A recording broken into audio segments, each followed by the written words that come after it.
Welcome to our continuing series Questions and Answers from the works of Sri Aurobindo and the Mother. Today's subject is Consciousness Part 16 from Sri Aurobindo. Certainly, the overmind descent is necessary for those who want the supramental change. Unless the overmind opens, there can be no direct supramental opening of the consciousness.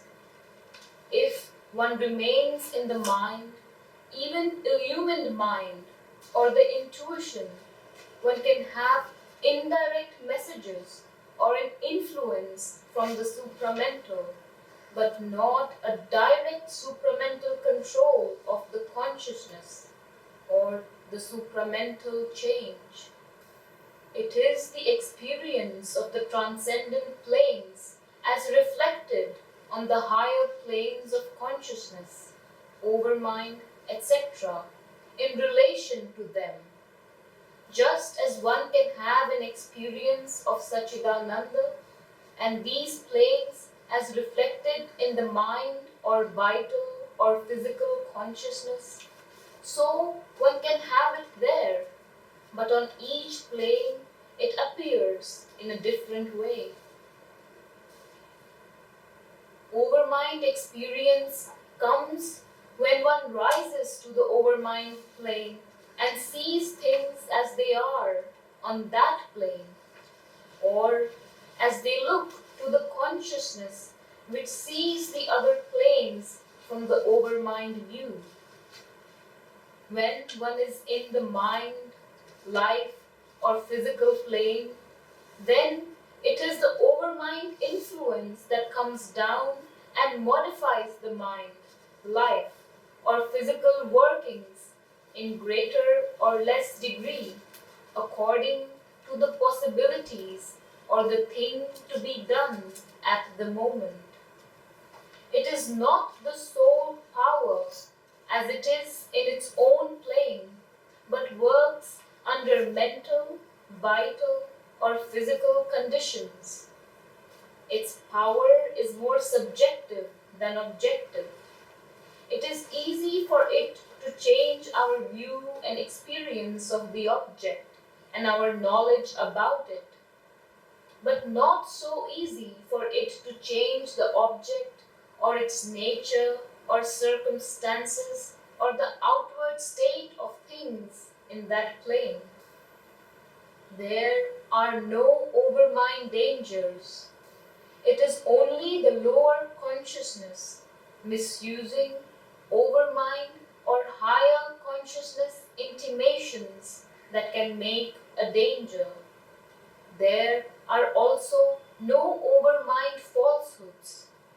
The overmind is part of the ignorance in this sense that it is the highest knowledge to which the ignorance can attain. But the knowledge is still divided, and so can be a knowledge of parts and aspects of the truth, not the integral knowledge. As such, it can be misused and turned into falsehood by the mind. It is perfectly natural. In these experiences, you become aware of the consciousness proper to other planes. Thus, you get the experience of being a form of the divine consciousness, the Mother. And while the experience lasts, you feel her power. When the experience ceases, you come back to your normal state. The power withdraws.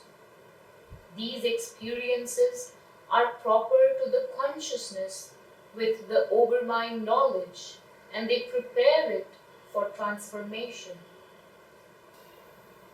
It is perfectly simple. It is the attraction towards the divine consciousness represented in a concrete experience. It is the concreteness of the experiences that puzzles you. All experience there tends to be concrete. There are no abstract truths as in the mind. Even thought in the overmind is a concrete force and a palpable substance. It is only the supermind that has an absolute freedom from error. The overmind presents truth in all sorts of arrangements, all of which taken together presents something like the whole truth. But these again are reflected in you in the terrestrial consciousness or conveyed to your terrestrial consciousness by the descent from the higher planes. But in receiving it, the terrestrial consciousness can make mistakes in interpretation, in understanding, in application, in arrangement. Before things become pakka in the consciousness, the doing of work does carry the consciousness outward unless one has made it a sadhana to feel the force greater than oneself, working through one. That, I suppose, is why the Shankarites considered work to be, in its own nature, an operation of the ignorance and incompatible with the condition of realization. But as a matter of fact, there are three stages there. First, in which the work brings you to a lower as well as outer consciousness, so that you have afterwards to recover the realization. In which the work brings you out, but the realization remains behind or above, not felt while you work, but as soon as the work ceases, you find it there, just as it was. Third, in which the work makes no difference, for the realization or spiritual condition remains through the work itself. You seem this time to have experienced, no?